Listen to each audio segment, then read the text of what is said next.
And this is the principle I promise I would tell you. When you hear the principle, it sounds very complicated, but I've explained it to you. He says that the latecomer makes up the beginning of his prayer in terms of recitation. He makes up the beginning of his prayer in terms of recitation, and the end of his prayer in terms of tashahhud. That's what he says. I've explained it to you in the 3-step process. الرحمن الرحيم نحمده ونصلي على رسوله الكريم أما بعد السلام عليكم ورحمة الله وبركاته. I'm going to talk very briefly about a mas'ala which is to do with the person who comes late for prayer, the Masbooq. I'll talk about a mas'ala. Sometimes it's scary for people because it's quite confusing. So as a muzakara, as a reminder, we'll go through it inshaAllah ta'ala. And if we have time, we'll go through some examples as well, so it's strong for you inshaAllah ta'ala.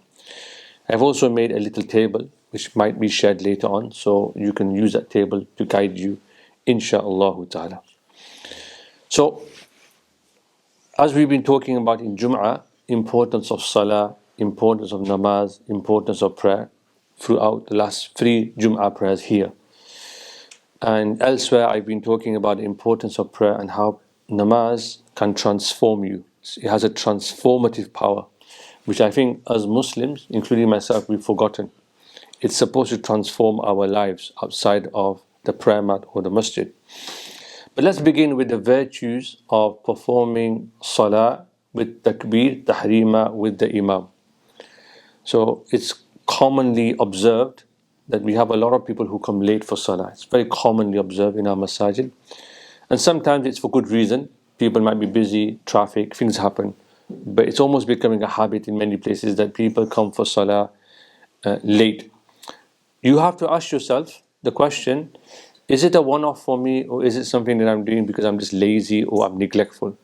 So I kind of come for salah just when it's almost a few minutes left, or do I get to the masjid early so I can mentally prepare myself?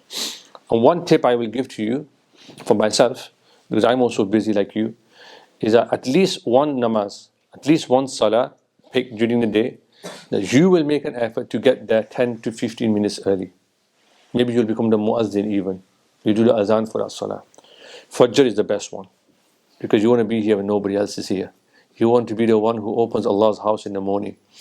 So maybe in Aqsa here, Masjid Aqsa, we have someone, a youngster maybe, who comes for Fajr and says, Subhana Hanif Sahib, I'll take the key and I'll open it for Fajr, and I'll do the azan as well for Fajr, and I will do that amal.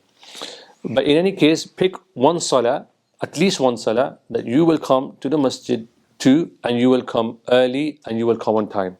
Does that make sense? Amal karo. And then build upon that. Once you have istiqamat upon that, then build on the next one. So the salah should always be the one that you're going to on time for. But I also understand that we are busy people, and sometimes things happen. I went to a wedding today, so I had to rush to get here for Maghrib, for example. Right? So sometimes things happen, but salah we should try and get to the masjid early if we can, especially for the men folk, because we should pray in congregation. There is a hadith in the Sunan of Tirmidhi where there's a hadith of Anas ibn Malik who says that the Prophet ﷺ is reported to have said, whoever prays to Allah for 40 days in congregation, 40 days in congregation, and he catches the first takbir, so he's with the imam in the takbir ula, the first one, 2 things are written for him, 2 what we call absolutions, 2 things Allah will absolve him, Allah will clear for him if he does that. One of them is He will absolve him from the fire and nar, and the second one is that He will absolve him from nifaq, hypocrisy.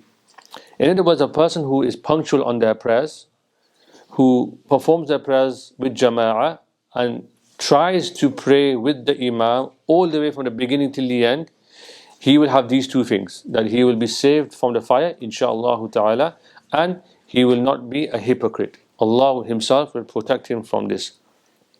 And there are other ahadith which I might talk about tomorrow, because we have not as much time as I would have liked. So we should make an effort to pray salah with Jama'ah. And for the women folk who might be listening at home, because they don't have a fixed time, they should try and pray as soon as they can. They have the flexibility. So I was traveling once, and this memory is so good, it stays with me forever, alhamdulillah. I was on an island called Barbados, and I was staying with a family. And the women folk were with us. And whenever it would become the beginning time of that prayer, I would notice one thing about them. They weren't alimas or anything like this. Soon as the beginning time came, the women would go and pray their salah straight away. And I saw this all the time. And I was so happy to see this. Because it's easy to say, I'll pray later, let me finish this one task. We all do it, am I right? Let me finish this one task, then another task comes, I'll do it, then I pray salah, then I pray salah, and then we're rushing. But for the women folk, Allah Ta'ala has made it very easy for them. So for the women folk, as soon as the beginning time comes or the salah time comes, they should just pray. And although you have this entire time to pray the salah, in the Sharia you have the entire time to pray salah, you can pray whenever you want. You can pray at the end time, before the end time, you can pray at the beginning time, whenever. Because naturally we become busy people as women folk, we should pray as soon as time comes, and with the intention that, if Allah Ta'ala wants to take my soul away, at least I've performed my salah. So it's an obligation. The liability from a fiqh perspective comes as soon as the time enters. The obligation comes at the end of that time. This is a fiqh discussion, but the liability comes as soon as the time enters. So I'm going to talk about what to do when one of us or some of us come late for salah. There's three things you need to remember, that's all.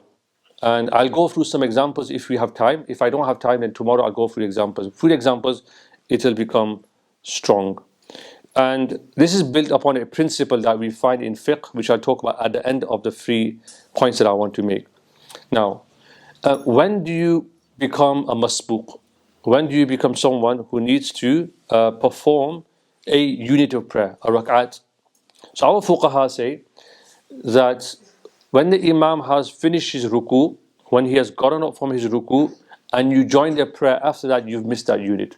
So for example, the first rakat of Maghrib. Let's take Maghrib as an example. The Imam Sahib was praying. He prayed the first rakat and he went to ruku, and you come along. If you join him in the ruku, you've got that rakat. Simple as that. Very, very simple. If you join him after he's got up from the ruku, then you've missed that rakat. It doesn't matter how long it's for. The fuqaha say, as long as you mimic or you share, or it's called sharika, you share with the imam that posture of ruku, even if it's for a few moments, you've got it with the imam. But once he's moved up and you join, you've missed that rakat. Does that make sense? Now, sometimes what happens is, you see the imam, he's about to finish that rakat, and he's going into ruku, you run in the masjid. You run and you race to get there. That's actually bad manners as well, some ulama would say. Right? Take it easy, get to the masjid, walk a little bit fast, but don't run in the masjid. It's like a stampede and it gives taklif to people. There's also an adab of the masjid. So if you miss a rakat, you miss a rakat, but it shouldn't be like, you're rushing and you're sort of giving everyone else taklif. So you should try and get to the salah on time, but that's the cutoff point. And the same applies for the second rakat, the same applies for the third rakat or the fourth rakat. That's the basic principle. And you would just say Allahu Akbar and you go into ruku. Right? You just Allahu Akbar, stand for a while. Takbir tahrima is necessary because you need to enter into prayer, because takbir tahrima is the entrance into prayer, and then you go into ruku. Of course, if the imam is standing, you just say Allahu Akbar and join him. You don't need to pray sana or anything like this. You just join the imam into that, whether it's in the second rakat. Because what will happen is that once you've missed a rakat, you will have to pray a rakat afterwards. Does that make sense? And that's considered an individual prayer, because you're no longer praying with the imam. I'll explain that in a moment. It's called an infiradi prayer, almost. So that has a slightly different ruling. So there's 3 questions that you need to ask yourself whenever you miss a rakat or 2 rakat or 3 rakat, so forth. How many units do I need to make up? How many rak'at do I need to make up? And you'll know that from what I've just said about the ruku. So if you've missed the ruku, then you know you have to make up 1 rakat. If you come in the second, and Imam Sahib has done a second ruku, and then you join, then you need to make up 2 rakat. If you come in Maghrib, for example, say you came to Maghrib, and you came in the third rakat, at the end of the third rakat, Imam Sahib gets up, after he's prayed Surah Al-Fatiha, and he goes into ruku, and then he gets up, and then you join. You've missed 3 rakats now, so you will have to stand up and pray all 3, like you pray Maghrib again, if you like. Okay, the number 2 and number 3 are slightly complicated, but it doesn't need to be, inshallah ta'ala. So the second question is, what am I going to recite?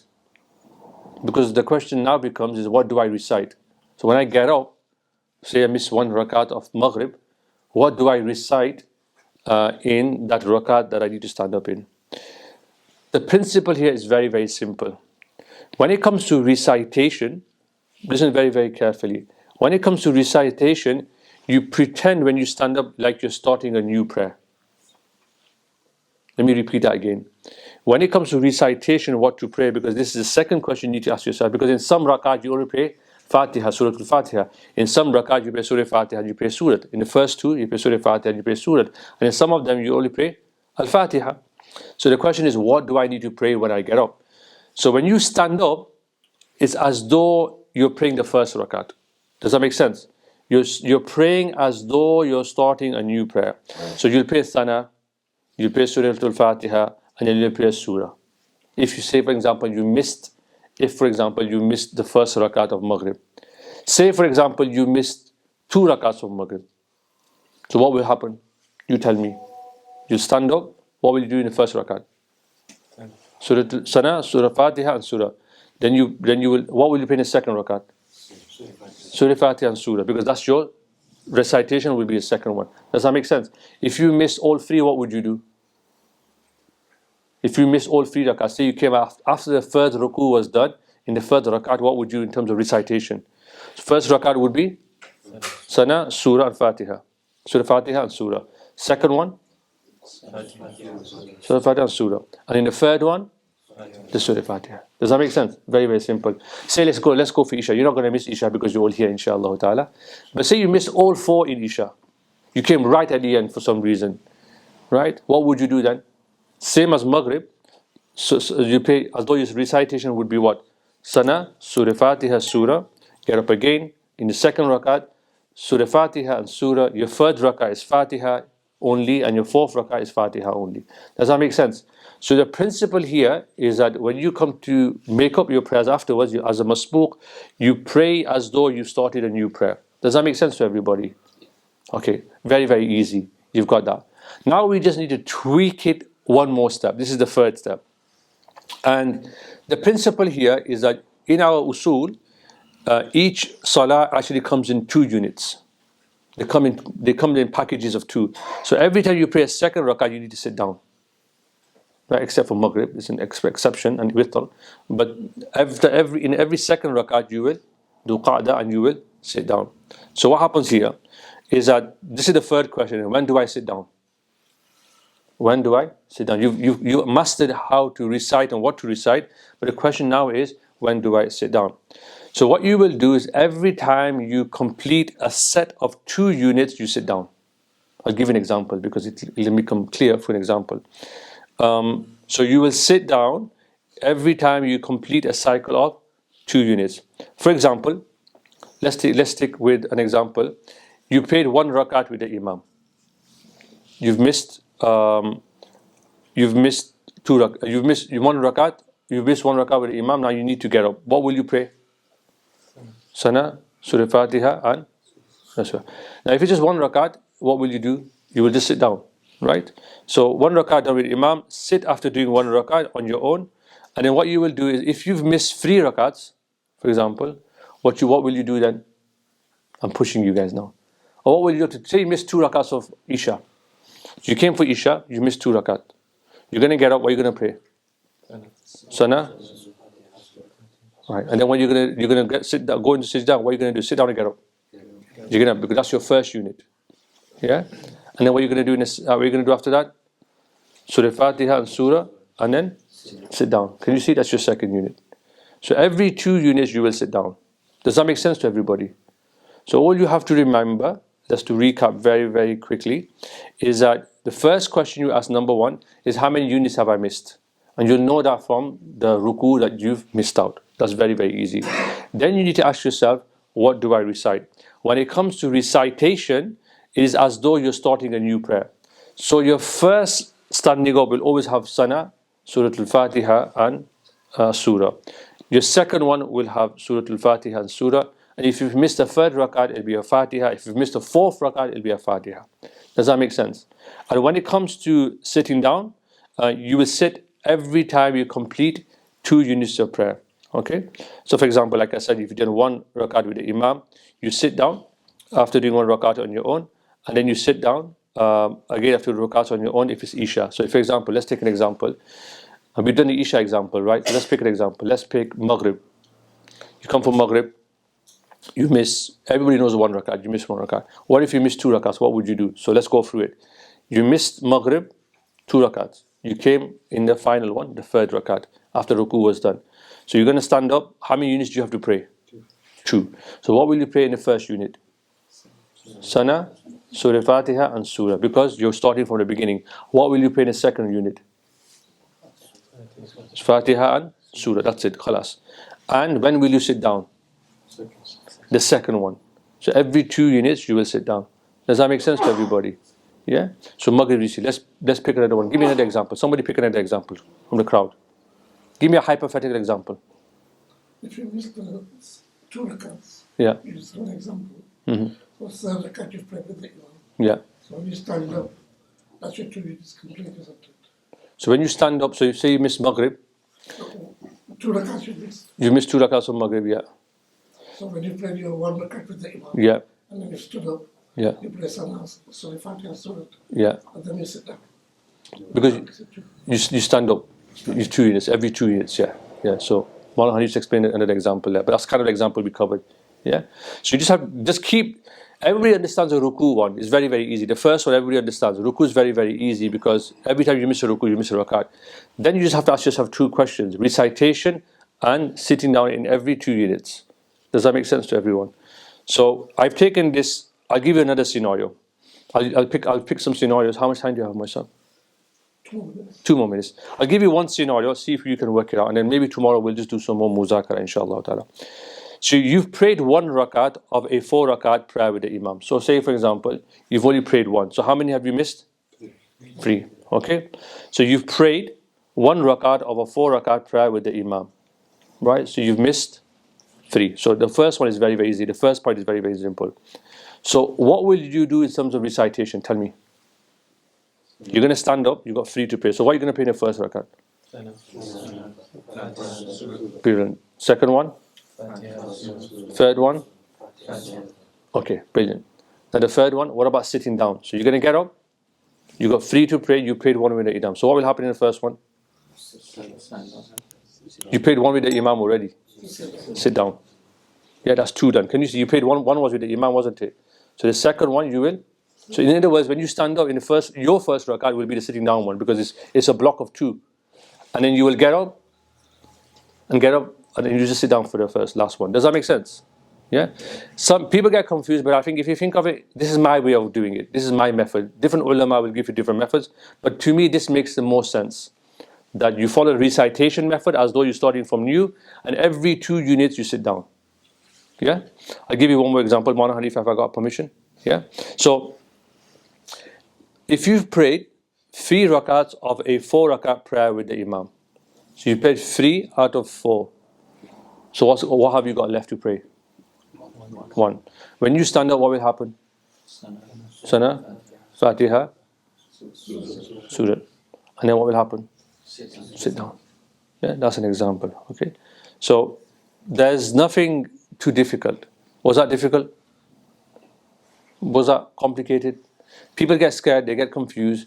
But I have this 3-step process. I'll share it with you, Mona, afterwards if you want to share it with the group.